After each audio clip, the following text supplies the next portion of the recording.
उत्पत्ति अध्याय 31। फिर लाबान के पुत्रों की ये बातें याकूब के सुनने में आई कि याकूब ने हमारे पिता का सब कुछ छीन लिया है और हमारे पिता के धन के कारण उसकी यह प्रतिष्ठा है। और याकूब ने लाबान के मुखड़े पर दृष्टि की और ताड़ लिया कि वह उसके प्रति पहले के समान नहीं है। तब यहोवा ने याकूब से कहा, अपने पितरों के देश और अपनी जन्मभूमि को लौट जा, और मैं तेरे संग रहूंगा। तब याकूब ने राहेल और लिया को मैदान में अपनी भेड़ बकरियों के पास बुलाकर कहा, तुम्हारे पिता के मुखड़े से मुझे समझ पड़ता है कि वह तो मुझे पहले की नाई अब नहीं देखता, पर मेरे पिता का परमेश्वर मेरे संग है। और तुम भी जानती हो कि मैंने तुम्हारे पिता की सेवा शक्ति भर की है, और तुम्हारे पिता ने मुझसे छल करके मेरी मजदूरी को 10 बार बदल दिया, परंतु परमेश्वर ने उसको मेरी हानि करने नहीं दिया। जब उसने कहा कि चित्ती वाले बच्चे तेरी मजदूरी ठहरेंगे, तब सब भेड़ बकरियां चित्ते वाले ही जनने लगी। और जब उसने कहा कि धारी वाले बच्चे तेरी मजदूरी ठहरेंगे, तब भेड़ बकरियां धारी वाले जनने लगी। इस रीति से परमेश्वर ने तुम्हारे पिता के पशु लेकर मुझको दे दिए। भेड़ बकरियों के गाभिन होने के समय मैंने स्वप्न में क्या देखा कि जो बकरे बकरियों पर चढ़ रहे हैं सो धारी वाले, चित्ते वाले और धब्बे वाले हैं। और परमेश्वर के दूत ने स्वप्न में मुझसे कहा, हे याकूब। मैंने कहा, क्या आज्ञा? उसने कहा, आंखें उठाकर उन सब बकरों को जो बकरियों पर चढ़ रहे हैं देख कि वे धारी वाले, चित्ती वाले और धब्बे वाले हैं, क्योंकि जो कुछ लाबान तुझसे करता है सो मैंने देखा है। मैं उस बेतेल का परमेश्वर हूँ जहाँ तूने एक खंबे पर तेल डाल दिया और मेरी मन्नत मानी थी। अब चल, इस देश से निकलकर अपनी जन्मभूमि को लौट जा। तब राहेल और लिया ने उससे कहा, क्या हमारे पिता के घर में अब भी हमारा कुछ भाग व अंश बचा है? क्या हम उसकी दृष्टि में पराये न ठहरी? देख, उसने हमको तो बेच डाला और हमारे रूपे को खा बैठा है। सो परमेश्वर ने हमारे पिता का जितना धन ले लिया है सो हमारा और हमारे लड़के बालों का है। अब जो कुछ परमेश्वर ने तुझसे कहा है सो कर। तब याकूब ने अपने लड़के बालों और स्त्रियों को ऊंटों पर चढ़ाया, और जितने पशुओं को वह पद्दनराम से इकट्ठा करके धनाढ्य हो गया था, सबको कनान में अपने पिता इसहाक के पास ले जाने की मनसा से साथ ले गया। लाबान तो अपनी भेड़ों का ऊन कतरने के लिए चला गया था, और राहेल अपने पिता के गृह देवताओं को चुरा ले गई। सो याकूब लाबान अरामी के पास से चोरी से चला गया, उसको न बताया कि मैं भाग जाता हूँ। वह अपना सब कुछ लेकर भागा और महानद के पार उतरकर अपना मुंह गिलाद के पहाड़ी देश की ओर किया। तीसरे दिन लाबान को समाचार मिला कि याकूब भाग गया है। सो उसने अपने भाइयों को साथ लेकर उसका 7 दिन तक पीछा किया और गिलाद के पहाड़ी देश में उसको जा पकड़ा। तब परमेश्वर ने रात के स्वप्न में अरामी लाबान के पास आकर कहा, सावधान, तू याकूब से न तो भला कहना और न बुरा। और लाबान याकूब के पास पहुंच गया। याकूब तो अपना तंबू गिलाद नाम पहाड़ी में खड़ा किया पड़ा था, और लाबान ने भी अपने भाइयों के साथ अपना तंबू उसी पहाड़ी देश में खड़ा किया। तब लाबान याकूब से कहने लगा, तूने यह क्या किया कि मेरे पास से चोरी से चला आया और मेरी बेटियों को ऐसा ले आया जैसा कोई तलवार के बल से बंदी बनाए गए? तू क्यों चुपके से भाग आया और मुझसे बिना कुछ कहे मेरे पास से चोरी से चला आया? नहीं तो मैं तुझे आनंद के साथ मृदंग और वीणा बजाते और गीत गवाते विदा करता। तूने तो मुझे अपने बेटे बेटियों को चूमने तक न दिया। तूने मूर्खता की है। तुम लोगों की हानि करने की शक्ति मेरे हाथ में तो है, पर तुम्हारे पिता के परमेश्वर ने मुझसे बीती हुई रात में कहा, सावधान रह। याकूब से न तो भला कहना और न बुरा। भला अब तू अपने पिता के घर का बड़ा अभिलाषी होकर चला आया तो चला आया, पर मेरे देवताओं को तू क्यों चुरा ले आया है? याकूब ने लाबान को उत्तर दिया, मैं यह सोचकर डर गया था कि कहीं तू अपनी बेटियों को मुझसे छीन न ले। जिस किसी के पास तू अपने देवताओं को पाए सो जीता न बचेगा। मेरे पास तेरा जो कुछ निकले सो भाई बंधुओं के सामने पहचान कर ले ले, क्योंकि याकूब न जानता था कि राहेल गृह देवताओं को चुरा ले आई है। यह सुनकर लाबान याकूब और लिया और दोनों दासियों के तंबुओं में गया और कुछ न मिला। तब लिया के तंबू में से निकलकर राहेल के तंबू में गया। राहेल तो गृह देवताओं को ऊंट की काठी में रख के उन पर बैठी थी। सो लाबान ने उसके सारे तंबू में टटोलने पर भी उन्हें न पाया। राहेल ने अपने पिता से कहा, हे मेरे प्रभु, इससे अप्रसन्न न हो कि मैं तेरे सामने नहीं उठी, क्योंकि मैं स्त्री धर्म से हूं। सो उसने उसके ढूंढ करने पर भी गृह देवता उसको न मिले। तब याकूब क्रोधित होकर लाबान से झगड़ने लगा और कहा, मेरा क्या अपराध है, मेरा क्या पाप है कि तूने इतना क्रोधित होकर मेरा पीछा किया है? तूने जो मेरी सारी सामग्री को टटोल कर देखा, सो तुझको अपने घर की सारी सामग्री में से क्या मिला? कुछ मिला हो तो उसको यहाँ अपने और मेरे भाइयों के सामने रख दे, और वे हम दोनों के बीच न्याय करें। इस 20 वर्षों से मैं तेरे पास रहा, इनमें न तो तेरी भेड़ बकरियों के गर्भ गिरे और न तेरे मेंढों का मांस मैंने कभी खाया। जिससे बनेल जंतुओं ने फाड़ डाला, उसको मैं तेरे पास न लाता था। उनकी हानि मैं ही उठाता था। चाहे दिन को चोरी जाता, चाहे रात को, तू मुझी से उसको ले लेता था। मेरी तो यह दशा थी कि दिन को तो मैं घाम और रात को पाला मुझे खा गया, और नींद मेरी आंखों से भाग जाती थी। 20 वर्ष तक मैं तेरे घर रहा। 14 वर्ष तो मैंने तेरी दोनों बेटियों के लिए और 6 वर्ष तेरी भेड़ बकरियों के लिए सेवा की, और तूने मेरी मजदूरी को 10 बार बदल डाला। मेरे पिता का परमेश्वर अर्थात इब्राहिम का परमेश्वर, जिसका भय इसहाक भी मानता है, यदि मेरी ओर न होता तो निश्चय तू अब मुझे छूछे हाथ जाने देता।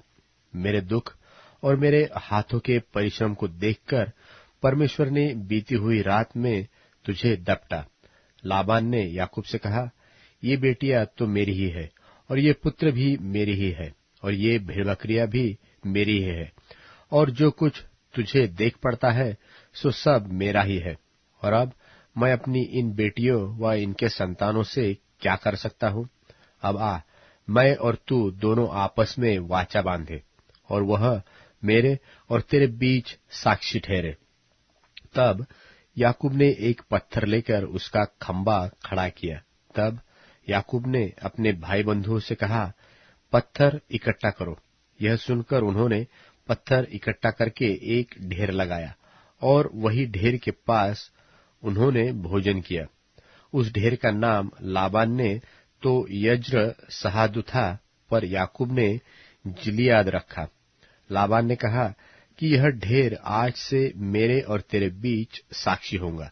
इस कारण उसका नाम जिलियाद रखा गया, और मिस्पा भी, क्योंकि उसने कहा कि जब हम एक दूसरे से दूर रहे तब यहोवा मेरी और तेरी देखभाल करता रहे। यदि तू मेरी बेटियों को दुख दे व उनके सिवाय और स्त्रियां ब्याह ले, तो हमारे साथ कोई मनुष्य तो न रहेगा। पर देख, मेरे तेरे बीच में परमेश्वर साक्षी रहेगा। फिर लाबान ने याकूब से कहा, इस ढेर को देख और इस खंबे को भी देख, जिसको मैंने अपने और तेरे बीच में खड़ा किया है। यह ढेर और यह खंबा दोनों इस बात के साक्षी रहे कि हानि करने की मनसा से न तो मैं इस ढेर को लांग कर तेरे पास जाऊंगा, न तू इस ढेर और इस खंबे को लांग कर मेरे पास आएगा। इब्राहिम और नाहोर और उनके पिता तीनों का जो परमेश्वर है, सो हम दोनों के बीच न्याय करे। तब याकूब ने उसकी शपथ खाई, जिसका भय उसका पिता इसहाक मानता था, और याकूब ने उस पहाड़ पर मेलबलि चढ़ाया और अपने भाई बंधुओं को भोजन करने के लिए बुलाया। सो उन्होंने भोजन करके पहाड़ पर रात बिताई। बिहान को लाबान तड़के उठा और अपने बेटे बेटियों को चूमकर और आशीर्वाद देकर चल दिया और अपने स्थान को लौट गया। उत्पत्ति अध्याय 32। उत्पत्ति अध्याय 32। और याकूब ने भी अपना मार्ग लिया, और परमेश्वर के दूत उसे आ मिले। उनको देखते ही याकूब ने कहा, यह तो परमेश्वर का दल है। सो उसने उस स्थान का नाम महनैम रखा।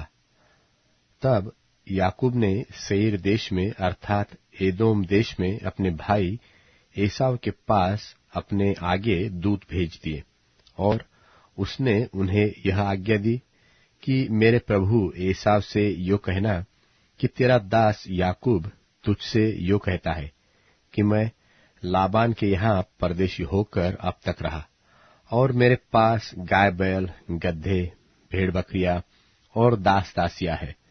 सो मैंने अपने प्रभु के पास इसलिए संदेश भेजा है कि तेरी अनुग्रह की दृष्टि मुझ पर हो। वे दूत याकूब के पास लौट के कहने लगे, हम तेरे भाई एसाव के पास गए थे, और वह भी तुझसे भेंट करने को 400 पुरुष संग लिए हुए चला आता है। तब याकूब निपट डर गया और संकट में पड़ा, और यह सोचकर अपने संगवालों के और अपने भेड़ बकरियों और गाय बैलों और ऊंटों के भी अलग अलग 2 दल कर दिए कि यदि एसाव आकर पहले दल को मारने लगे तो दूसरा दल भागकर बच जाएगा। फिर याकूब ने कहा, हे यहोवा, हे मेरे दादा इब्राहिम के परमेश्वर, हे मेरे पिता इसहाक के परमेश्वर, तूने तो मुझसे कहा कि अपने देश और जन्मभूमि में लौट जा, और मैं तेरी भलाई करूंगा। तूने जो जो काम अपनी करुणा और सच्चाई से अपने दास के साथ किए हैं, कि मैं जो अपनी छड़ी ही लेकर इस यरदन नदी के पार उतर आया, सो अब मेरे 2 दल हो गए हैं। तेरे ऐसे ऐसे कामों में से मैं एक के भी योग्य नहीं हूं। मेरी विनती सुनकर मुझे मेरे भाई एसाव के हाथ से बचा। मैं तो उससे डरता हूं, कहीं ऐसा न हो कि वह आकर मुझे और मां समेत लड़कों को भी मार डाले। तूने तो कहा है कि मैं निश्चय तेरी भलाई करूंगा, और तेरे वंश को समुद्र की बालू के किनकों के समान बहुत करूंगा, जो बहुतायत के मारे गिने नहीं जा सकते। और उसने उस दिन की रात वही बिताई, और जो कुछ उसके पास था उसमें से अपने भाई एसाव की भेंट के लिए छांट छांट कर निकाला, अर्थात 200 बकरियां, 20 बकरे और 200 भेड़े और 20 मेंढे, और बच्चों समेत दूध देने वाली 30 ऊंटनियां और 40 गाय और 10 बैल और 20 गधिया और उनके 10 बच्चे। इनको उसने झुंड झुंड करके अपने दासों को सौंपकर उनसे कहा, मेरे आगे बढ़ जाओ और झुंडों के बीच बीच में अंतर रखो। फिर उसने अगले झुंड के रखवाले को यह आज्ञा दी कि जब मेरा भाई एसाव तुझे मिले और पूछने लगे कि तू किसका दास है और कहाँ जाता है, और ये जो तेरे आगे आगे है सो किसके है, तब कहना कि यह तेरे दास याकूब के है। हे मेरे प्रभु एसाव, ये भेंट के लिए तेरे पास भेजे गए हैं, और वह आप भी हमारे पीछे पीछे आ रहा है। और उसने दूसरे और तीसरे रखवालों को भी, वरन उन सबों को जो झुंडों के पीछे पीछे थे, ऐसी ही आज्ञा दी कि जब एसाव तुमको मिले तब इसी प्रकार उनसे कहना, और यह भी कहना कि तेरा दास याकूब हमारे पीछे पीछे आ रहा है, क्योंकि उसने यह सोचा कि यह भेंट जो मेरे आगे आगे जाती है, इसके द्वारा मैं उसको शांत करूं और उसके क्रोध को शांत करके तब उसका दर्शन करूं। हो सकता है कि वह मुझसे प्रसन्न हो जाए। सो वह भेंट याकूब से पहले पार उतर गई, और वह आप उस रात को छावनी में रहा। उसी रात को वह उठा और अपनी दोनों स्त्रियों और दोनों लौंडियों और 11 लड़कों को संग लेकर घाट से यब्बोक नदी के पार उतर गया, और उसने उन्हें उस नदी के पार उतार दिया, वरन अपना सब कुछ पार उतार दिया, और याकूब आप अकेला रह गया। तब कोई पुरुष आकर पह फटने तक उससे मल्लयुद्ध करता रहा। जब उसने देखा कि मैं याकूब पर प्रबल नहीं होता, तब उसकी जांघ की नस को छुआ। सो याकूब की जांघ की नस उससे मल्लयुद्ध करते ही करते चढ़ गई। तब उसने कहा, मुझे जाने दे, क्योंकि भोर हुआ चाहता है। याकूब ने कहा, जब तक तू मुझे आशीर्वाद न दे तब तक मैं तुझे जाने न दूंगा। और उसने याकूब से पूछा, तेरा नाम क्या है? उसने कहा, याकूब। उसने कहा, तेरा नाम अब याकूब नहीं परंतु इस्राएल होगा, क्योंकि तू परमेश्वर से और मनुष्यों से भी युद्ध करके प्रबल हुआ है। याकूब ने कहा, मैं विनती करता हूं, मुझे अपना नाम बता। उसने कहा, तू मेरा नाम क्यों पूछता है? तब उसने उसको वही आशीर्वाद दिया। तब याकूब ने यह कहकर उस स्थान का नाम पनीएल रखा कि परमेश्वर को आमने सामने देखने पर भी मेरा प्राण बच गया है। पनूएल के पास से चलते चलते सूर्य उदय हो गया, और वह जांघ से लंगड़ाता था। इस्राएली जो पशुओं की जांघ की जोड़ने वाली जंघानस को आज के दिन तक नहीं खाते। इसका कारण यही है कि उस पुरुष ने याकूब की जांघ की जोड़ में जंघानस को छुआ था। उत्पत्ति अध्याय 33। उत्पत्ति अध्याय 33। और याकूब ने आंखें उठाकर देखा कि एसाव 400 पुरुष संग लिए हुए चला आता है। तब उसने लड़के बालों को अलग अलग बांट कर लिया और राहेल और दोनों लौंडियों को सौंप दिया, और उसने सबके आगे लड़कों समेत लौंडियों को, उसके पीछे लड़कों समेत लिया को, और सबके पीछे राहेल और यूसुफ को रखा। और आप उन सब के आगे बढ़ा और 7 बार भूमि पर गिर के दंडवत की और अपने भाई के पास पहुंचा। तब एसाव उससे भेंट करने को दौड़ा और उसको हृदय से लगाकर गले से लिपटकर चूमा। फिर वे दोनों रो पड़े। तब उसने आंखें उठाकर स्त्रियों और लड़के बालों को देखा और पूछा, ये जो तेरे साथ है सो कौन है? उसने कहा, ये तेरे दास के लड़के हैं, जिन्हें परमेश्वर ने अनुग्रह करके मुझको दिया है। तब लड़कों समेत लौंडियों ने आकर दंडवत किया। फिर लड़कों समेत लिया निकट आई और उन्होंने भी दंडवत की। पीछे यूसुफ और राहेल ने भी निकट आकर दंडवत की। तब उसने पूछा, तेरा यह बड़ा दल जो मुझको मिला उसका क्या प्रयोजन है? उसने कहा, यह कि मेरे प्रभु की अनुग्रह की दृष्टि मुझ पर हो। एसाव ने कहा, हे मेरे भाई, मेरे पास तो बहुत है, जो कुछ तेरा है वो तेरा ही रहे। याकूब ने कहा, नहीं नहीं, यदि तेरा अनुग्रह मुझ पर हो तो मेरी भेंट ग्रहण कर, क्योंकि मैंने तेरा दर्शन पाकर मानो परमेश्वर का दर्शन पाया है और तू मुझसे प्रसन्न हुआ है। सो यह भेंट जो तुझे भेजी गई है ग्रहण कर, क्योंकि परमेश्वर ने मुझ पर अनुग्रह किया है और मेरे पास बहुत है। जब उसने उसको दबाया तब उसने भेंट को ग्रहण किया। फिर एसाव ने कहा, आ हम बढ़ चले और मैं तेरे आगे आगे चलूंगा। याकूब ने कहा, हे मेरे प्रभु, तू जानता है कि मेरे साथ सुकुमार लड़के और दूध देनेहारी भेड़ बकरियां और गाय है। यदि ऐसे पशु एक दिन भी अधिक हाके जाए तो सब के सब मर जाएंगे।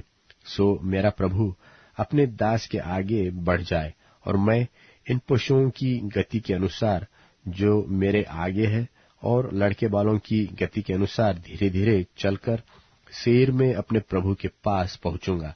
एसाव ने कहा, तो अपने संग वालों में से मैं कई एक तेरे साथ छोड़ जाऊंगा। उसने कहा, यह क्यों? इतना ही बहुत है कि मेरे प्रभु की अनुग्रह की दृष्टि मुझ पर बनी रहे। तब एसाव ने उसी दिन सेईर जाने को अपना मार्ग लिया और याकूब वहां से कूच करके सुक्कोत को गया और वहां अपने लिए एक घर और पशुओं के लिए झोपड़े बनाए। इसी कारण उस स्थान का नाम सुक्कोत पड़ा।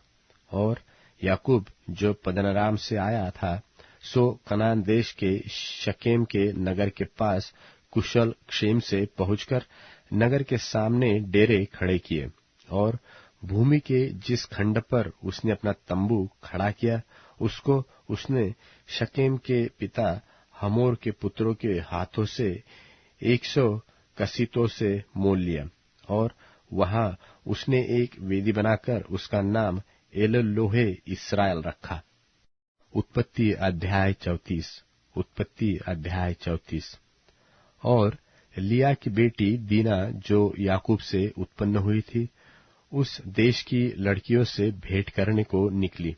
तब उस देश के प्रधान हित्ती हमोर के पुत्र शकेम ने उसे देखा और उसे ले जाकर उसके साथ कुकर्म करके उसको भ्रष्ट कर डाला। तब उसका मन याकूब की बेटी दीना से लग गया और उसने उस कन्या से प्रेम की बातें की और उससे प्रेम करने लगा। और शकेम ने अपने पिता हमोर से कहा, मुझे इस लड़की को मेरी पत्नी होने के लिए दिला दे। और याकूब ने सुना कि शकेम ने मेरी बेटी दीना को अशुद्ध कर डाला है, पर उसके पुत्र उस समय पशुओं के संग मैदान में थे, सो वह उनके आने तक चुप रहा। और शकेम का पिता हमोर निकलकर याकूब से बातचीत करने के लिए उसके पास गया। और याकूब के पुत्र सुनते ही मैदान से बहुत उदास और क्रोधित होकर आए, क्योंकि शकेम ने याकूब की बेटी के साथ कुकर्म करके इस्राएल के घराने से मूर्खता का ऐसा काम किया था जिसका करना अनुचित था। हमोर ने उन सब से कहा, मेरे पुत्र शकेम का मन तुम्हारी बेटी पर बहुत लगा है, सो उसे उसकी पत्नी होने के लिए उसको दे दो और हमारे साथ ब्याह किया करो। अपनी बेटियां हमको दिया करो और हमारी बेटियों को आप लिया करो और हमारे संग बसे रहो। और यह देश तुम्हारे सामने पड़ा है, इसमें रहकर लेन देन करो और इसकी भूमि को अपने लिए ले लो। और शकेम ने भी दीना के पिता और भाइयों से कहा, यदि मुझ पर तुम लोगों की अनुग्रह की दृष्टि हो तो जो कुछ तुम मुझसे कहो सो मैं दूंगा। तुम मुझसे कितना ही मूल्य व बदला क्यों न मांगो, तो भी मैं तुम्हारे कहे के अनुसार दूंगा, परंतु उस कन्या को पत्नी होने के लिए मुझे दो। तब यह सोचकर कि शकेम ने हमारी बहन दीना को अशुद्ध किया है, याकूब के पुत्रों ने शकेम और उसके पिता हमोर को छल के साथ यह उत्तर दिया कि हम ऐसा काम नहीं कर सकते कि किसी खतना-रहित पुरुष को अपनी बहन दे, क्योंकि इससे हमारी नामधराई होगी। इस बात पर तो हम तुम्हारी मान लेंगे कि हमारी नाई तुम में से हर एक पुरुष का खतना किया जाए। तब हम अपनी बेटियां तुम्हें ब्याह देंगे और तुम्हारी बेटियां ब्याह लेंगे और तुम्हारे संग बसे भी रहेंगे और हम दोनों एक ही समुदाय के मनुष्य हो जाएंगे। पर यदि तुम हमारी बात न मानकर अपना खतना न कराओगे तो हम अपनी लड़की को लेके यहाँ से चले जाएंगे। उनकी इस बात पर हमोर और उसका पुत्र शकेम प्रसन्न हुए और वह जवान जो याकूब की बेटी को बहुत चाहता था, इस काम को करने में उसने विलंब न किया। वह तो अपने पिता के सारे घराने में अधिक प्रतिष्ठित था। सो हमोर और उसका पुत्र शकेम अपने नगर के फाटक के निकट जाकर रहवासियों को यो समझाने लगे कि वे मनुष्य तो हमारे संग मेल से रहना चाहते हैं, सो उन्हें इस देश में रह के लेन देन करने दो। देखो, यह देश उनके लिए भी बहुत है। फिर हम लोग उनकी बेटियों को ब्याह ले और अपनी बेटियों को उन्हें दिया करे। वे लोग केवल इस बात पर हमारे संग रहने और एक ही समुदाय के मनुष्य हो जाने को प्रसन्न है कि उनकी नाई हमारे सब पुरुषों का भी खतना किया जाए। क्या उनकी भेड़ बकरियां और गाय बैल वरन उनके सारे पशु और धन संपत्ति हमारी न हो जाएगी? इतना ही करे कि हम लोग उनकी बात मान ले तो वे हमारे संग रहेंगे। सो जितने उस नगर के फाटक से निकले थे, उन सबों ने हमोर की ओर और उसके पुत्र शकेम की बात मानी और हर एक पुरुष का खतना किया गया, जितने उस नगर के फाटक से निकलते थे।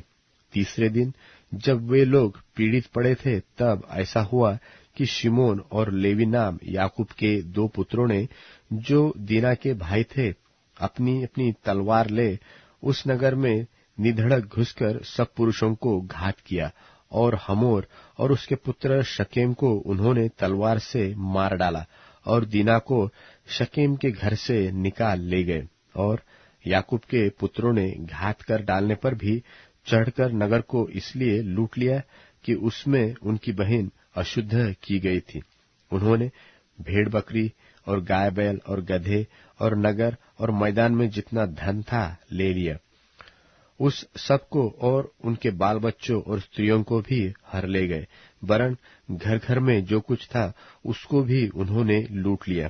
तब याकूब ने शिमोन और लेवी से कहा, तुमने जो इस देश के निवासी कनानियों और परिज्जियों के मन में मेरी ओर घृणा उत्पन्न कराई है, इससे तुमने मुझे संकट में डाला है, क्योंकि मेरे साथ तो थोड़े ही लोग हैं। सो अब वे इकट्ठे होकर मुझ पर चढ़ेंगे और मुझे मार डालेंगे। सो मैं अपने घराने समेत सत्यानाश हो जाऊंगा। उन्होंने कहा, क्या वह हमारी बहन के साथ वेश्या की नाई बर्ताव करे? उत्पत्ति अध्याय 35। उत्पत्ति अध्याय 35। तब परमेश्वर ने याकूब से कहा, यहाँ से कूच करके बेतेल को जा और वहीं रहे और वहां परमेश्वर के लिए वेदी बना, जिसने तुझे उस समय दर्शन दिया जब तू अपने भाई एसाव के डर से भाग जाता था। तब याकूब ने अपने घराने से और उन सब में से भी जो उसके संग थे कहा, तुम्हारे बीच में जो पराये देवता है उन्हें निकाल फेंको और अपने अपने को शुद्ध करो और अपने वस्त्र बदल डालो और आओ, हम यहाँ से कूच करके बेतेल को जाए। वहां मैं परमेश्वर के लिए एक वेदी बनाऊंगा, जिसने संकट के दिन मेरी सुन ली थी और जिस मार्ग से मैं चलता था उसमें मेरे संग रहा।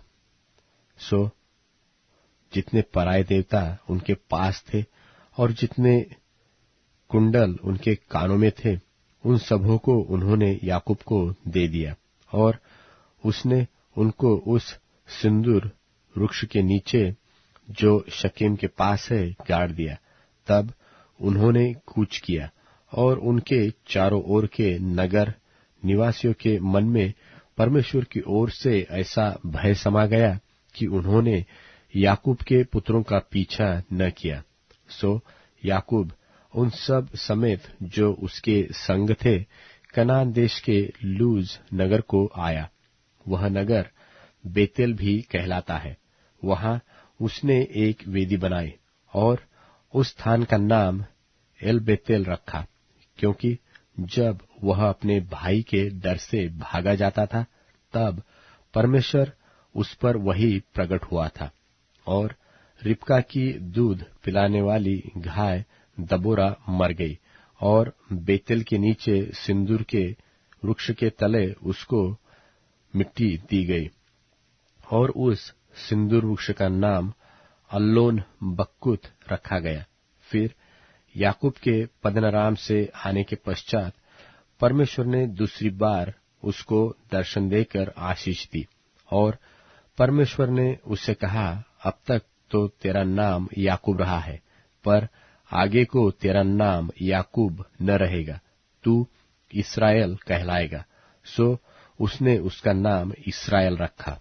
फिर परमेश्वर ने उससे कहा, मैं सर्वशक्तिमान परमेश्वर हूँ, तू फूले फले और बढ़े, और तुझसे एक जाति वरन जातियों की एक मंडली भी उत्पन्न होगी, और तेरे वंश में राजा उत्पन्न होंगे। और जो देश मैंने इब्राहिम और इसहाक को दिया है, वही देश तुझे देता हूँ, और तेरे पीछे तेरे वंश को भी दूंगा। तब परमेश्वर उस स्थान में जहाँ उसने याकूब से बातें की, उसके पास से ऊपर चढ़ा, और जिस स्थान में परमेश्वर ने याकूब से बातें की, वहां याकूब ने पत्थर का एक खंबा खड़ा किया और उस पर अर्ध देकर तेल डाल दिया। और जहां परमेश्वर ने याकूब से बातें की, उस स्थान का नाम उसने बेतेल रखा। फिर उन्होंने बेतेल से कूच किया, और एप्राता थोड़ी ही दूर रह गया था कि राहेल को बच्चा जन्म देने की बड़ी पीड़ा होने लगी। जब उसको बड़ी पीड़ा उठती थी, तब धाय ने उससे कहा, मत डर, अब भी तेरे बेटा ही होगा। तब ऐसा हुआ कि वह मर गई, और प्राण निकलते निकलते उसने एक बेटे का नाम बेनोनी रखा, पर उसके पिता ने उसका नाम बिन्यामीन रखा। यो राहेल मर गई, और एप्राता अर्थात बेथलहेम के मार्ग में उसको मिट्टी दी गई। और याकूब ने उसकी कब्र पर एक खंबा खड़ा किया। राहेल की कब्र का वही खंबा आज तक बना है। फिर इस्राएल ने कूच किया और एदेर नाम गुम्मट के आगे बढ़कर अपना तंबू खड़ा किया। जब इस्राएल उस देश में बसा था, तब एक दिन ऐसा हुआ कि रूबेन ने जाकर अपने पिता की रखीली बिल्हा के साथ कुकर्म किया, और यह बात इस्राएल को मालूम हो गई। याकूब के 12 पुत्र हुए। उनमें से लिया के पुत्र ये थे, अर्थात याकूब का जेठा रूबेन, फिर शिमोन, लेवी, यहूदा, इस्साकार और जबूलून। और राहेल के पुत्र ये थे, अर्थात यूसुफ और बिन्यामीन। और राहेल की लौंडी बिल्हा के पुत्र ये थे, अर्थात दान और नप्ताली। और लिया की लौंडी जिल्पा के पुत्र ये थे, अर्थात गाद और आशेर। याकूब के यही पुत्र हुए जो उसने पद्दनराम में उत्पन्न हुए। और याकूब ममरे में, जो करियत अर्बा अर्थात हेब्रोन है, जहाँ इब्राहिम और इसहाक परदेशी होकर रहे थे, अपने पिता इसहाक के पास आया। इसहाक की अवस्था 180 बरस की हुई, और इसहाक का प्राण छूट गया, और वह मर गया, और वह बूढ़ा और पूरी आयु का होकर अपने लोगों में जा मिला। और उसके पुत्र एसाव और याकूब ने उसको मिट्टी दी। उत्पत्ति अध्याय 36। उत्पत्ति अध्याय 36। एसाव, जो एदोम भी कहलाता है, उसकी यह वंशावली है। एसाव ने तो कनानी लड़कियां ब्याह ली, अर्थात हित्ती एलोन की बेटी आदा को, और ओहोलीबाम को जो अना की बेटी, और हिव्वी सिबोन की नतीनी थी। फिर उसने इश्माएल की बेटी बासमत को भी, जो नवायोत की बहन थी, ब्याह लिया। आदा ने तो एसाव के जन्माए एलीपज को, और बासमत ने रूएल को उत्पन्न किया। और ओहोलीबाम ने यूश और यालाम और कोरह को उत्पन्न किया। एसाव के यही पुत्र कनान देश में उत्पन्न हुए।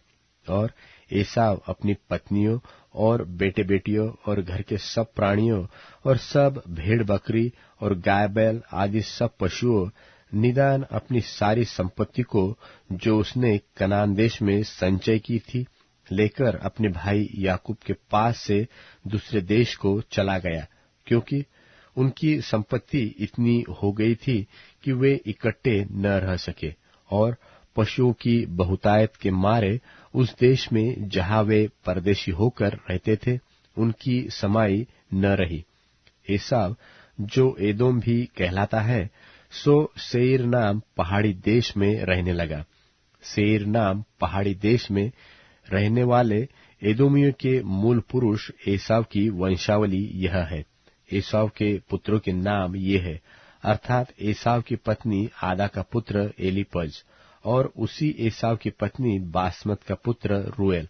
और एलीपज के ये पुत्र हुए, अर्थात तेमान, ओमार, सपो, गाताम और कनज। और एसाव के पुत्र एलीपज के तिम्ना नाम एक सुरैतीन थी, जिसने एलीपज के जन्माए अमालेक को जन्म दिया। एसाव की पत्नी आदा के वंश में यही हुए। और रूएल के ये पुत्र हुए, अर्थात नहत, जेरह, शम्मा और मिज्जा। एसाव की पत्नी बासमत के वंश में यही हुए। और ओहोलीबाम जो एसाव की पत्नी और सिबोन की नतीनी और अना की बेटी थी, उसके ये पुत्र हुए, अर्थात उसके एसाव के जन्माए यूश, यालाम और कोरह को जन्म दिया। एसाव वंशियों के अधिपति ये हुए, अर्थात एसाव के जेठे एलीपज के वंश में से तो तेमान अधिपति, ओमार अधिपति, सपो अधिपति, कनाज अधिपति, कोरह अधिपति, गाताम अधिपति, अमालेक अधिपति। एलीपज वंशियों में से एदोम देश में ये ही अधिपति हुए, और ये ही आदा के वंश में हुए। और एसाव के पुत्र रूएल के वंश में ये हुए, अर्थात नहत अधिपति, जेरह अधिपति, शम्मा अधिपति, मिज्जा अधिपति।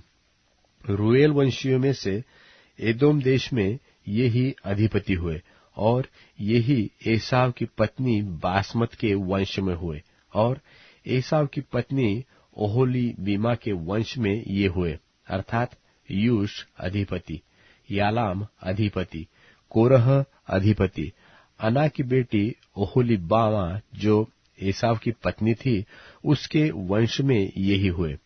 एसाव जो एदोम भी कहलाता है, उसके वंश यही है, और उनके अधिपति भी यही हुए। सेर जो होरी नाम जाति का था, उसके ये पुत्र उस देश में पहले से रहते थे, अर्थात लोतान, शोबाल, शिबोन, अना, दिशोन, एसेर और दिशान। एदोम देश में सेर के ये ही होरी जाति वाले अधिपति हुए। और लोतान के पुत्र होरी और हेमाम हुए, और लोतान की बहन तिम्ना थी। और शोबाल के ये पुत्र हुए, अर्थात आलवान, मानहत, एबाल, शपो और ओनाम। और सिदोन के ये पुत्र हुए, अर्थात अय्या और अना। यह वही अना है जिसको जंगल में अपने पिता सिबोन के गधों को चराते चराते गर्म पानी के झरने मिले थे। और अना के दिशोन नाम पुत्र हुआ, और उसी अना के ओहोलीबामा नाम बेटी हुई। और दिशोन के ये पुत्र हुए, अर्थात हेमदान, एशबान, इत्रान और करान। एसेर के ये पुत्र हुए, अर्थात बिल्हान, जावान और अकान। दिशान के ये पुत्र हुए, अर्थात ऊस और अरान। होरियों के अधिपति ये हुए, अर्थात लोतान अधिपति, शोबाल अधिपति, शिबोन अधिपति, अना अधिपति, दिशोन अधिपति, एसेर अधिपति, दिशान अधिपति। सेर देश में होरी जाति वाले ये ही अधिपति हुए। फिर जब इस्राएलियों पर किसी राजा ने राज्य न किया था, तब भी एदोम के देश में ये राजा हुए, अर्थात बोर के पुत्र बेला ने एदोम में राज्य किया, और उसकी राजधानी का नाम दिन्हाबा है। बेला के मरने पर बोस्त्रा निवासी जेरह का पुत्र योबाब उसके स्थान पर राजा हुआ, और योबाब के मरने पर तेमानियों के देश का निवासी हुशाम उसके स्थान पर राजा हुआ। फिर हुशाम के मरने पर बदद का पुत्र हदद उसके स्थान पर राजा हुआ। यह वही है जिसने मिद्यानियों को मोवाब के देश में मार लिया, और उसकी राजधानी का नाम अबीत है। और हदद के मरने पर मस्त्रेका वासी सल्ला उसके स्थान पर राजा हुआ। फिर सल्ला के मरने पर शाऊल, जो महानद के तट वाले रहोबोत नगर का था, सो उसके स्थान पर राजा हुआ। और शाऊल के मरने पर अकबोर का पुत्र बाल्हानान उसके स्थान पर राजा हुआ। और अकबोर के पुत्र बाल्हानान के मरने पर हदर उसके स्थान पर राजा हुआ, और उसकी राजधानी का नाम पाऊ है, और उसकी पत्नी का नाम महतबेल है, जो मेजाहब की नतीनी और मदरेत की बेटी थी। फिर एसाव वंशियों के अधिपतियों के कुलों और स्थानों के अनुसार उनके नाम ये है, अर्थात तिम्ना अधिपति, अल्बा अधिपति, यतेत अधिपति, अहोलीबामा अधिपति, एला अधिपति, पिनोन अधिपति, कनज अधिपति, तेमान अधिपति, मिबसार अधिपति, मग्दीएल अधिपति, इराम अधिपति। एदोम वंशियों ने जो देश अपना कर लिया था, उसके निवास स्थानों में उनमें से यही अधिपति हुए। और एदोम जाति का मूल पुरुष एसाव है। उत्पत्ति अध्याय 37। उत्पत्ति अध्याय 37। याकूब तो कनान देश में रहता था, जहां उसका पिता परदेशी होकर रहा था। और याकूब के वंश का वृत्तांत यह है कि यूसुफ 17 वर्ष का होकर अपने भाइयों के संग भेड़ बकरियों को चराता था। और वह लड़का अपने पिता की पत्नी बिल्हा और जिल्पा के पुत्रों के संग रहा करता था, और उनकी बुराइयों का समाचार अपने पिता के पास पहुंचाया करता था। और इस्राएल अपने सब पुत्रों से बढ़ के यूसुफ से प्रीति रखता था, क्योंकि वह उसके बुढ़ापे का पुत्र था, और उसने उसके लिए रंग बिरंगा अंगरखा बनवाया। सो जब उसके भाइयों ने देखा कि हमारा पिता हम सब भाइयों से अधिक उसी से प्रीति रखता है, तब वे उससे बैर करने लगे और उसके साथ ठीक तौर से बात भी नहीं करते थे। और यूसुफ ने एक स्वप्न देखा और अपने भाइयों से उसका वर्णन किया। तब वे उससे और भी द्वेष करने लगे। और उसने उनसे कहा, जो स्वप्न मैंने देखा है सो सुनो। हम लोग खेत में पूले बांध रहे थे, और क्या देखता हूँ कि मेरा पूला उठकर सीधा खड़ा हो गया। तब तुम्हारे पुलों ने मेरे पुलों को चारों तरफ से घेर लिया और उससे दंडवत किया। तब उसके भाइयों ने उससे कहा, क्या सचमुच तू हमारे ऊपर राज्य करेगा? व सचमुच तू हम पर प्रभुता करेगा? सो वे उसके स्वप्नों और उसकी बातों के कारण उससे और भी अधिक बैर करने लगे। फिर उसने एक और स्वप्न देखा और अपने भाइयों से उसका भी यो वर्णन किया कि सुनो, मैंने एक और स्वप्न देखा है कि सूर्य और चंद्रमा और 11 तारे मुझसे दंडवत कर रहे हैं। यह स्वप्न उसने अपने पिता और भाइयों से वर्णन किया। तब उसके पिता ने उसको दपट के कहा, यह कैसा स्वप्न है जो तूने देखा है? क्या सचमुच मैं और तेरी माता और तेरे भाई सब जाकर तेरे आगे भूमि पर गिर के दंडवत करेंगे? उसके भाई तो उससे डाहा करते थे, पर उसके पिता ने उसके उस वचन को स्मरण रखा और उसके भाई अपने पिता की भेड़ बकरियों को चराने के लिए शकेम को गए। तब इस्राएल ने यूसुफ से कहा, तेरे भाई तो शकेम ही में भेड़ बकरी चरा रहे होंगे, सो जा, मैं तुझे उनके पास भेजता हूँ। उसने उससे कहा, जो आज्ञा, मैं हाजिर हूँ। उसने उससे कहा, जा, अपने भाइयों और भेड़ बकरियों का हाल देखा कि वे कुशल से तो है, फिर मेरे पास समाचार ले आ।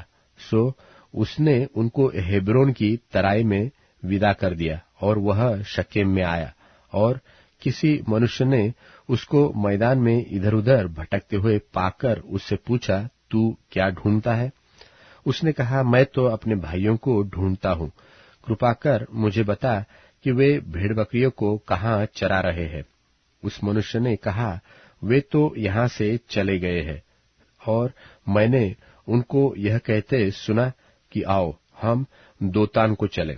सो यूसुफ अपने भाइयों के पास चला और उन्हें दोतान में पाया, और जो ही उन्होंने उसे दूर से आते देखा तो उसके निकट आने के पहले ही उसे मार डालने की युक्ति की।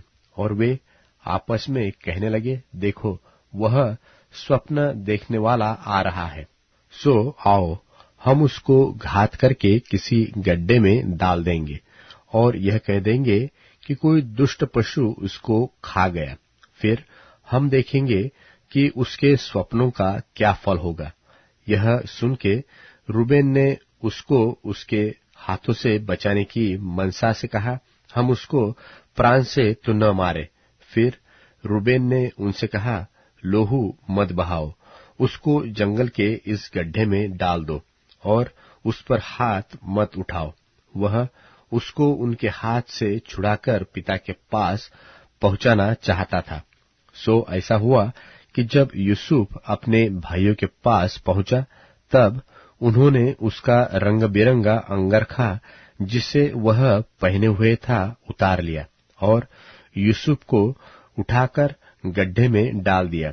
वह गड्ढा तो सूखा था और उसमें कुछ जल न था। तब वे रोटी खाने को बैठ गए और आके उठाकर क्या देखा कि इश्माएलियों का एक दल ऊंटों पर सुगंधी द्रव्य, बलसान और गंधसर लादे हुए गिलाद से मिस्र को चला जा रहा है। तब यहूदा ने अपने भाइयों से कहा, अपने भाई को घात करने और उसका खून छिपाने से क्या लाभ होगा?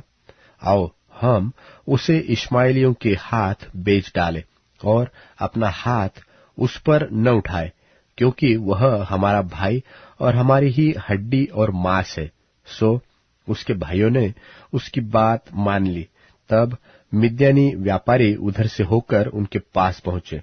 सो यूसुफ के भाइयों ने उसको उस गड्ढे में से खींचकर बाहर निकाला और इश्माएलियों के हाथ चांदी के 20 टुकड़ों में बेच दिया। और वे यूसुफ को मिस्र में ले गए। और रूबेन ने गड्ढे पर लौटकर क्या देखा कि यूसुफ गड्ढे में नहीं है। सो उसने अपने वस्त्र फाड़े और अपने भाइयों के पास लौटकर कहने लगा कि लड़का तो नहीं है, अब मैं किधर जाऊं? और तब उन्होंने यूसुफ का अंगरखा लिया और एक बकरे को मार के उसके लोहू में उसे डुबा दिया। और उन्होंने उस रंग बिरंगे अंगरखे को अपने पिता के पास भेजकर कहला दिया कि यह हमको मिला है, सो देखकर पहचान ले कि यह तेरे पुत्र का अंगरखा है कि नहीं। उसने उसको पहचान लिया और कहा, हाँ, यह मेरे ही पुत्र का अंगरखा है, किसी दुष्ट पशु ने उसको खा लिया है। निसंदेह यूसुफ फाड़ डाला गया है। तब याकूब ने अपने वस्त्र फाड़े और कमर में टाट लपेटा और अपने पुत्र के लिए बहुत दिनों तक विलाप करता रहा। और उसके सब बेटे बेटियों ने उसको शांति देने का यत्न किया, पर उसको शांति न मिली और वह यही कहता रहा, मैं तो विलाप करता हुआ अपने पुत्र के पास अधोलोक में उतर जाऊंगा। इस प्रकार उसका पिता उसके लिए रोता ही रहा। और मिद्यानियों ने यूसुफ को मिस्र में ले जाकर पोतीफर नाम फिरौन के एक हाकिम और जल्लादों के प्रधान के हाथ बेच डाला। उत्पत्ति अध्याय 38। उत्पत्ति अध्याय 38। उन्हीं दिनों में ऐसा हुआ कि यहूदा अपने भाइयों के पास से चला गया और हीरा नाम एक अद्दुल्लामवासी पुरुष के पास डेरा किया। वहां यहूदा ने शुआ नाम एक कनानी पुरुष की बेटी को देखा और उसको ब्याह कर उसके पास गया। वह गर्भवती हुई और उसके एक पुत्र उत्पन्न हुआ, और यहूदा ने उसका नाम एर रखा। और वह फिर गर्भवती हुई, और उसके एक और पुत्र उत्पन्न हुआ, और उसका नाम ओनान रखा गया। फिर उसके एक और पुत्र उत्पन्न हुआ, उसका नाम शेला रखा गया। और जिस समय उसका जन्म हुआ उस समय यहूदा कजीब में रहता था, और यहूदा ने तामार नाम एक स्त्री से अपने जेठे पुत्र एर का विवाह कर दिया। परंतु यहूदा का वह जेठा पुत्र एर यहोवा के लेखे में दुष्ट था, इसलिए यहोवा ने उसको मार डाला। तब यहूदा ने ओनान से कहा, अपनी भौजाई के पास जा और उसके साथ देवर का धर्म पूरा करके अपने भाई के लिए संतान उत्पन्न कर। ओनान तो जानता था कि संतान तो मेरी न ठहरेगी। सो ऐसा हुआ कि जब वह अपनी भौजाई के पास गया, तब उसने भूमि पर वीर्य गिराकर नाश किया, जिससे ऐसा न हो कि उसके भाई के नाम से वंश चले। यह काम जो उसने किया, उससे यहोवा अप्रसन्न हुआ, और उसने उसको भी मार डाला। तब यहूदा ने इस डर के मारे कि कहीं ऐसा न हो कि अपने भाइयों की नाई शेला भी मरे, अपनी बहू तामार से कहा, जब तक मेरा पुत्र शेला सियाना न हो तब तक अपने पिता के घर में विधवा ही बैठी रह। सो तामार अपने पिता के घर में जाकर रहने लगी। बहुत समय के बीतने पर यहूदा की पत्नी जो शुआ की बेटी थी, सो मर गई। फिर यहूदा शोक के छूटकर अपने मित्र हिरा अदुल्लामवासी समेत अपनी भेड़ बकरियों का ऊन कतरने वालों के पास तिम्नाथ को गया। और तामार को यह समाचार मिला कि तेरा ससुर अपनी भेड़ बकरियों का ऊन कतरने के लिए तिम्नाथ को जा रहा है। तब उसने यह सोचकर कि शेला सियाना तो हो गया है, पर मैं उसकी स्त्री नहीं होने पाई, अपना विधवापन का पहरावा उतारा और घूंघट डालकर अपने को ढांप लिया, और एनेम नगर के फाटक के पास जो तिम्नाथ के पास मार्ग में है जा बैठी। जब यहूदा ने उसको देखा, उसने उसको वेश्या समझा, क्योंकि वह अपना मुंह ढांपे हुई थी, और वह मार्ग से उसकी ओर फिरा और उससे कहने लगा, मुझे अपने पास आने दे, क्योंकि उसे यह मालूम न था कि वह उसकी बहू है। और वह कहने लगी कि यदि मैं तुझे अपने पास आने दूं तो तू मुझे क्या देगा? उसने कहा, मैं अपनी बकरियों में से बकरी का एक बच्चा तेरे पास भेज दूंगा। तब उसने कहा, भला उसके भेजने तक क्या तू हमारे पास कुछ रेहन रख जाएगा? उसने पूछा, मैं तेरे पास क्या रेहन रख जाऊं? उसने कहा, अपनी मुहर और बाजूबंद और अपने हाथ की छड़ी। तब उसने उसको वे वस्तुएं दे दी और उसके पास गया, और वह उससे गर्भवती हुई। तब वह उठकर चली गई और अपना घूंघट उतार के अपना विधवापन का पहरावा फिर पहन लिया। तब यहूदा ने बकरी का एक बच्चा अपने मित्र उस अदुल्लामवासी के हाथ भेज दिया कि वह रेहन रखी हुई वस्तुएं उस स्त्री के हाथ से छुड़ा ले आए, पर वह स्त्री उसको न मिली। तब उसने वहां के लोगों से पूछा कि वह देवदासी जो एनम के मार्ग में एक और बैठी थी कहाँ है? उन्होंने कहा, यहाँ तो कोई देवदासी न थी। सो उसने यहूदा के पास लौट के कहा, मुझे वह नहीं मिली। और उस स्थान के लोगों ने कहा कि यहाँ तो कोई देवदासी न थी। तब यहूदा ने कहा, अच्छा, वह बंधक उसी के पास रहने दे, नहीं तो हम लोग तुच्छ गिने जाएंगे। देख, मैंने बकरी का यह बच्चा भेज दिया, पर वह तुझे नहीं मिली। और 3 महीने के पीछे यहूदा को यह समाचार मिला कि तेरी बहू ने व्यभिचार किया है, वरन वह व्यभिचार से गर्भवती भी हो गई है। तब यहूदा ने कहा, उसको बाहर ले आओ कि वह जलाई जाए। जब उसे बाहर निकाल रहे थे, तब उसने अपने ससुर के पास यह कहला भेजा कि जिस पुरुष की ये वस्तुएं हैं, उसी से मैं गर्भवती हूं। फिर उसने यह भी कहलाया कि पहचान तो सही कि यह मुहर और बाजूबंद और छड़ी किसकी है। यहूदा ने उन्हें पहचान कर कहा, वह तो मुझसे कम दोषी है, क्योंकि मैंने उससे अपने पुत्र शेला को न ब्याह दिया, और उसने उससे फिर कभी प्रसंग न किया। जब उसके बच्चे जन्मने का समय आया, तब यह जान पड़ा कि उसके गर्भ में जुड़वे बच्चे हैं, और जब वह जन्म देने लगी, तब एक बालक ने अपना हाथ बढ़ाया और धाय ने लाल सूत लेकर उसके हाथ में यह कहते हुए बांध दिया कि पहले यही उत्पन्न हुआ। जब उसने हाथ समेट लिया, तब उसका भाई उत्पन्न हो गया।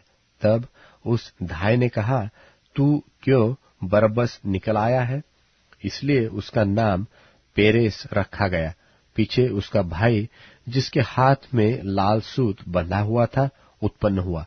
उसका नाम जेरह रखा गया। उत्पत्ति अध्याय 39। उत्पत्ति अध्याय 39।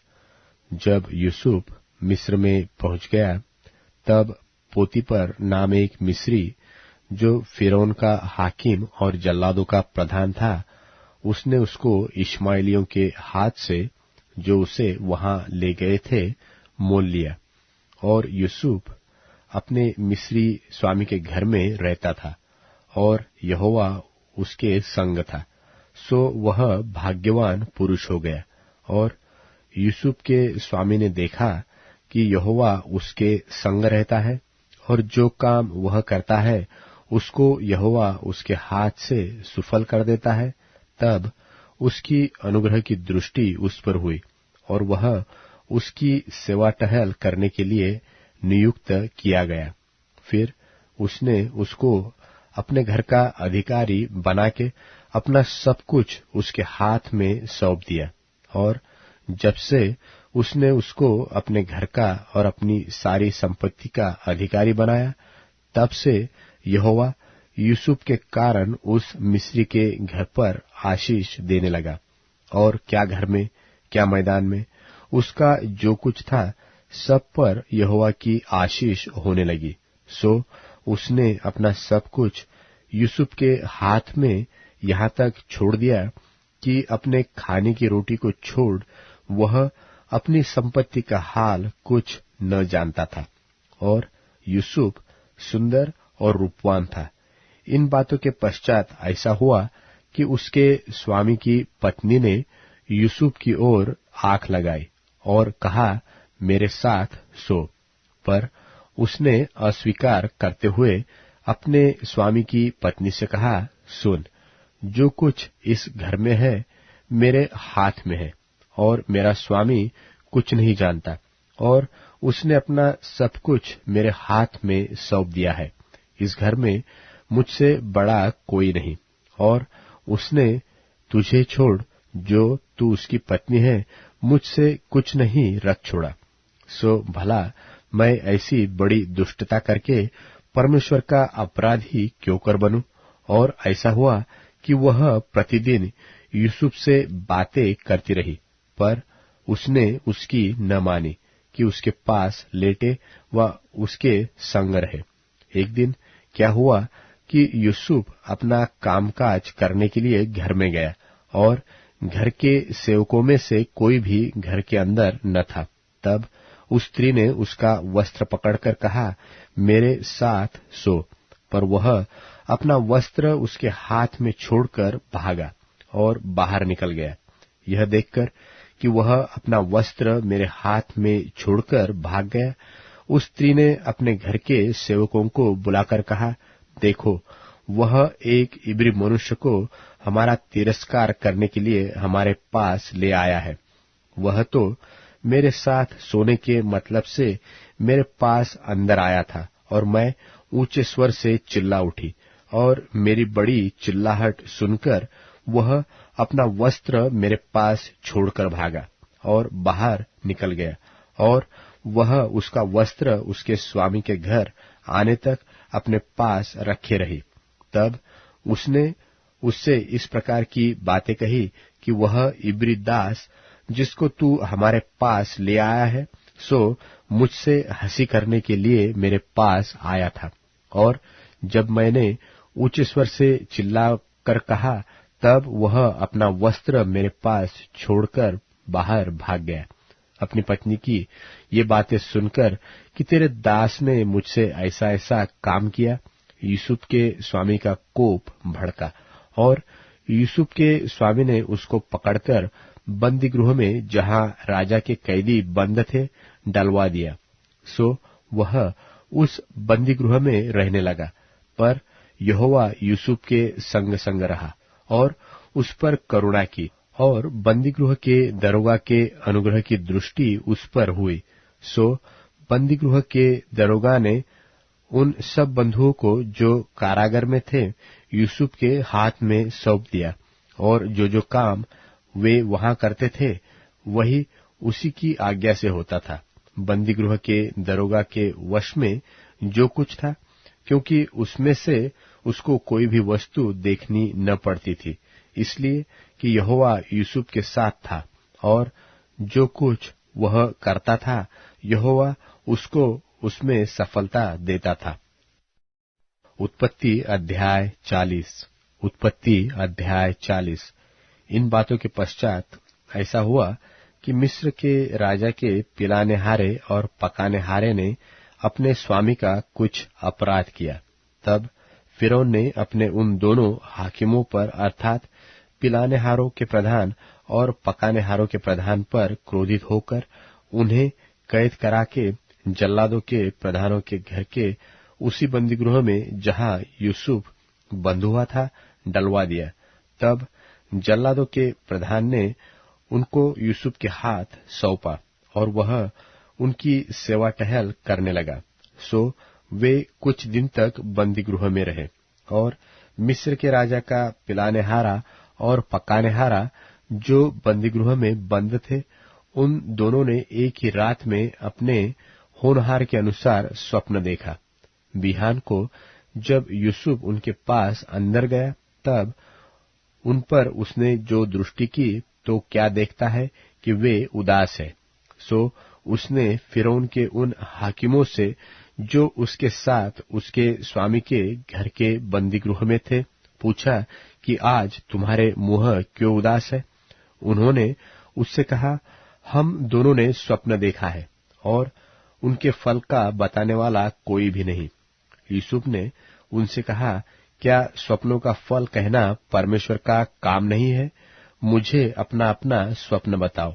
तब पिलानेहारों का प्रधान अपना स्वप्न यूसुफ को यो बताने लगा कि मैंने स्वप्न में देखा कि मेरे सामने एक दाखलता है, और उस दाखलता में 3 डालियां है, और उनमें मानो कलियां लगी है, और वे फूली और उनके गुच्छों में दाख लगकर पक गई, और फिरौन का कटोरा मेरे हाथ में था।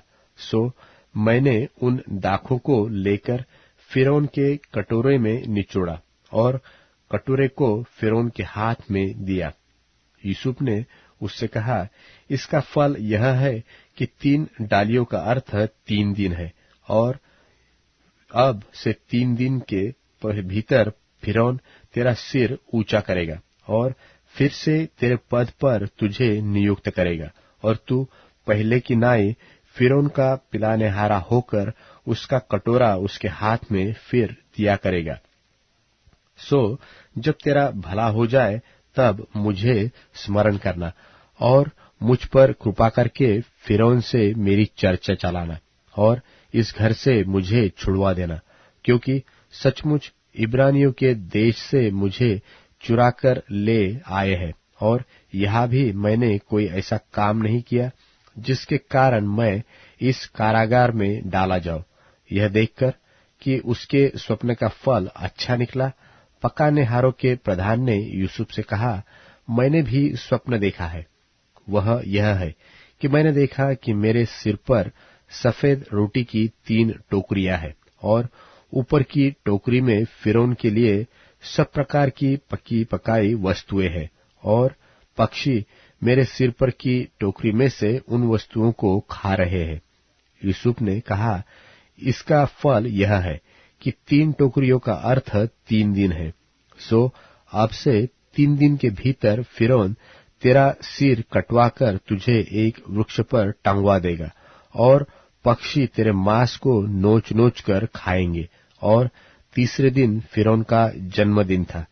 उसने अपने सब कर्मचारियों की जेवनार की, और उनमें से पिलानेहारों के प्रधान और पकानेहारों के प्रधान दोनों को बंदीगृह से निकलवाया, और पिलानेहारों के प्रधान को तो पिलानेहारे के पद पर फिर से नियुक्त किया, और वह फिरौन के हाथ में कटोरा देने लगा, पर पकानेहारों के प्रधान को उसने टंगवा दिया, जैसा कि यूसुफ ने उनके स्वप्नों का फल उनसे कहा था। फिर भी पिलानेहारों के प्रधान ने यूसुफ को स्मरण न रखा, परंतु उसे भूल गया।